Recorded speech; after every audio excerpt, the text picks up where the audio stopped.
Radhe Radhe guys. आज छठी है तो छठी के लिए हमें छठी के दिन क्या क्या करना चाहिए वो मैं आपको बताने वाली हूँ। तो हम उससे पहले छठी में दोपहर के टाइम अपने ठाकुर जी की मालिश करते हैं। वो हम देसी घी से करते हैं। इस तरीके से आप कटोरी में देसी घी ले लीजिए और अपने ठाकुर जी की मालिश कीजिए। हम यहाँ पे थोड़ी देर तक मालिश करते हैं। जैसे आपके बच्चे होते हैं, आप उनकी छठी पे मालिश करते हो, इस तरीके से हम अपने ठाकुर जी की मालिश करेंगे उसी तरीके से जिस तरीके से बच्चों की करते हैं। तो हमने यहाँ मालिश बहुत अच्छे से करनी है। यहाँ पे हम दूसरे ठाकुर जी की मालिश करेंगे देसी घी हाथ में लेके। तो पिघला हुआ देसी घी लेते हैं। आप यहाँ पे मालिश वाले ऑयल से भी कर सकते हो, बट आपका जो दूध है वो जब डुबकी लगवाओगे वो दूध उसकी स्मेल देगा। तो यहाँ पे आप देसी घी का ही यूज़ करना। मैं यहाँ पे देसी घी से ही मालिश करती हूँ, तो आप भी देसी घी से ही मालिश करना ज़्यादा अच्छा होता है। तो इस तरीके से हम मालिश कर लेंगे अपने ठाकुर जी की देसी घी से। तो हमारी जो मालिश है ठाकुर जी की वो हो चुकी है। तो अब हम यहाँ पे छठी का दूध जो कहते हैं वो छठी के उससे ही पड़ा हुआ है। तो यहाँ पे हम कच्चे दूध का इस्तेमाल करते हैं। तो आपको गाय का दूध, कोई भी दूध अवेलेबल हो जाए, वो बस कच्चा होना चाहिए। उबला हुआ दूध नहीं लेते हैं। तो यहाँ पे कच्चा दूध लिया है। आपको उतना दूध लेना है जितने आपके ठाकुर जी की डुबकी लग जाए। तो हमारे ठाकुर जी छोटे हैं, तो इस तरीके से हमने दूध लिया है। तो हमारे इतना दूध है कि हमारी डुबकी लग जाए ठाकुर जी की। तो हमें ठाकुर जी को कैसे पकड़ना चाहिए, दो उंगली अपने ठाकुर जी की गर्दन के पीछे लगानी चाहिए। इस तरीके से बच्चों को डुबकी लगवाई जाती है। इस तरीके से हम डुबकी लगाएंगे। 3 डुबकी लगवाई जाती हैं। इस तरीके से हमने 3 डुबकी लगा ली हैं। तो अब ऐसे ही दूसरे ठाकुर जी की हम डुबकी लगाएंगे। उसी तरीके से हम पीछे गर्दन के हाथ रखेंगे उंगली और आगे पकड़ लेंगे सपोर्ट के लिए। 1 डुबकी, 2 डुबकी, 3 डुबकी। इसीलिए छठी का दूध कहते हैं जो, वो इसी छठी के उससे पड़ा हुआ है। तो इस तरीके से डुबकी लगवाते हैं हम अपने ठाकुर जी को। ये दूध प्रसाद बन चुका है। इससे आप खीर या वो नॉर्मल चाय वाय बना के पी सकते हो आप इससे। तो ये हमारा प्रसाद बन गया। अब हम ठाकुर जी को अपना गंगा जल से स्नान कराएंगे। तो उसके लिए हमने गंगा जल ले लिया है। तो हम इससे स्नान कराएंगे अब अपने ठाकुर जी को।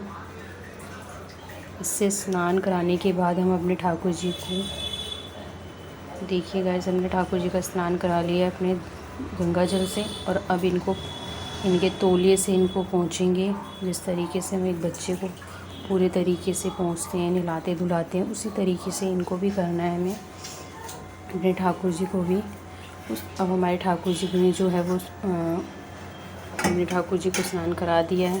तो अब हम इनको पोशाक वगैरह पहनाएंगे, इनको पोंछ के अच्छे से। तो ये दोपहर के टाइम किया जाता है, नहलाना धुलाना वगैरह। और शाम के टाइम छठी पूजन होता है। जैसे कि आपको पता है बच्चों को छठी पूजन करते हैं शाम के टाइम। इस तरीके से हम अपने ठाकुर जी को पोंछ लेंगे अच्छे से। जैसे आप एक बच्चे को प्यार से पोंछते हो, उसी तरीके से हम अपने ठाकुर जी को भी पोंछ लेंगे अच्छे से। तो अब हम ठाकुर जी की ड्रेस पहनाएंगे ठाकुर जी को, और नई ड्रेस पहनाई जाती है इस दिन। तो गाइस इसी तरीके से हम अपने नीचे कुछ रख लेंगे मोटा सा, कि गद्दा टाइप हो जाए थोड़ा सा। तो हम उस पर ठाकुर जी को बैठाएंगे। फिर इनके जो भी नए कपड़े लेके आए हैं वो नए कपड़े पहनाए जाते हैं छठी वाले दिन। तो आप नए कपड़े पहनाना। इस तरीके से हम नए कपड़े पहनाएंगे। उससे पहले हम इनकी छोटी छोटी निक्कर हैं वो पहनाएंगे। इस तरीके से हम उसे, जिस तरीके से बच्चे को आराम से पहनाया जाता है, इसी तरीके से हम आराम से धैर्य से अपने कान्हा जी को, अपने ठाकुर जी को, अपने गोपाल जी को, अपने नंदलाल जी को उसी तरीके से कपड़े पहनाएंगे। प्यार से, उनको लगे नहीं और उनको कोई किसी भी प्रकार की दिक्कत ना हो। हमारे हाथ पैर, मतलब हाथ वगैरह ज़्यादा ज़ोर से ना लगे। जैसे बच्चों का ख्याल रखा जाता है, इसी तरीके से हम अपने ठाकुर जी का ध्यान रखेंगे और आराम से उनको कपड़े पहनाएंगे। अब हम अपनी नई पोशाक पहनाएंगे। इस तरीके से आप अपने ठाकुर जी का श्रृंगार कीजिए, उनके कपड़े वगैरह पहनाइए, उनका पूरा श्रृंगार कीजिए। इस तरीके से हम गोपाल जी को, अपने ठाकुर जी को कपड़े पहनाएंगे। और अगर आपको मेरी वीडियो अच्छी लगती है तो लाइक शेयर कमेंट ज़रूर कीजिएगा, और जाते जाते चैनल सब्सक्राइब कर लीजिएगा। तो इस तरीके से हम अपने ठाकुर जी के कपड़े पहनाएंगे। देखिए गाइस, कितने अच्छे लग रहे हैं मेरे ठाकुर जी की ड्रेस, कितनी अच्छी लग रही है। तो इस तरीके से आप अपने ठाकुर जी को पहनाइए कपड़े और स्नान कराइए। तो यहाँ पे हमारा श्रृंगार जो है वो पूरा हो चुका है। हमने अपने ठाकुर जी का श्रृंगार कर लिया। आप इनको नज़रिए वगैरह भी पहना सकते हो, जो बुआ जी लाती हैं, बुआ लाती हैं। तो आप लाए हो तो पहना दीजिए। इस तरीके से पूरा श्रृंगार किया जाता है, जो छठी वाले दिन बच्चों के लिए होता है। उसी तरीके से आप भी अपने बच्चों के लिए, अपने कान्हा जी के लिए कर सकते हो। तो यहाँ पे हमने कढ़ी चावल बनाना कंपलसरी है। तो छठी वाले दिन कढ़ी चावल का भोग लगता है, तो कढ़ी चावल ज़रूर बनाना। और मीठे में कुछ बना सकते हो, मिठाई वगैरह, नहीं तो आप खीर बना सकते हो इस तरीके से। और गंगा जल लेके तुलसी ज़रूर डालना, तुलसी कंपलसरी होती है। तो कढ़ी चावल तो बनना ही बनना है, और कुछ मीठा बना लीजिए। इस तरीके से भोग लगाइए। आप इसमें कुछ भी बना सकते हो, पूड़ी सब्ज़ी वगैरह भी बना सकते हो, लेकिन कढ़ी चावल आज के दिन बनते हैं तो वो ज़रूर बनाना। तो इस तरीके से हम बना के फिर जोत जलाएंगे, आरती करेंगे, और उनका ठाकुर जी के लिए काजल बनाएंगे। और वो देसी घी की जोत से ही बनाया जाता है। जिस तरीके से हम बच्चे के लिए काजल बनाते हैं, वही हम उसी तरीके से काजल बनाएंगे। तो मैं आपको दिखाती हूँ किस तरीके से काजल बनाया जाता है। तो हमने यहाँ जोत जला लिया, और एक साफ़ चम्मच ले लेंगे, और उससे हम अपना ठाकुर जी की जोत के ऊपर रख के चम्मच और काजल बनाएंगे। तो इस तरीके से हम अपने काजल बना लेंगे। देखिए गाइस, यहाँ पे हमारा काजल बन चुका है। तो थोड़ा सा डिप कर लीजिए अपने हाथ की उंगली को घी में, कि हम सूखा काजल लगाएंगे तो प्रॉब्लम हो सकती है। और घी से थोड़ा ये गर्म है, थोड़ा ठंडा होने दीजिए। यहाँ पे अब ठंडा हो चुका है। इस तरीके से हम काजल ले लेंगे हाथ पे। तो उंगली आँखों में ना लगाइए, आँखों में लगाओगे तो मतलब अगर गोद में बिठा के लगाओ तो आराम से लग जाता है। अगर ऐसे लगाओगे तो उनकी आँख में ज़्यादा लग ना जाए।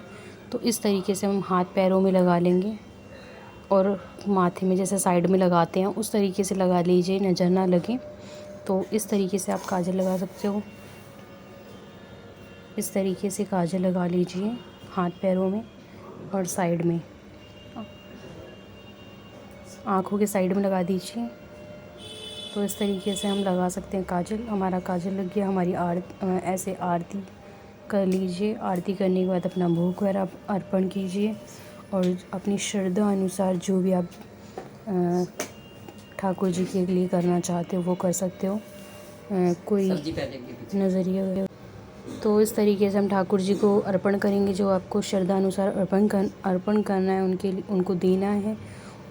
उस तरीके से हम यहाँ पे सब कुछ कर लेंगे। अपनी श्रद्धा अनुसार दक्षिणा रखिए, आप जितना कर सकते हैं। और ये हमारे ठाकुर जी के ही होते हैं, तो आप इसी से, इन पैसों से ठाकुर जी के लिए कुछ भी ला सकते हो। उनके लिए जो भी लाना है वो आप इन पैसों का यूज़ कर सकते हो उनके सामान के लिए।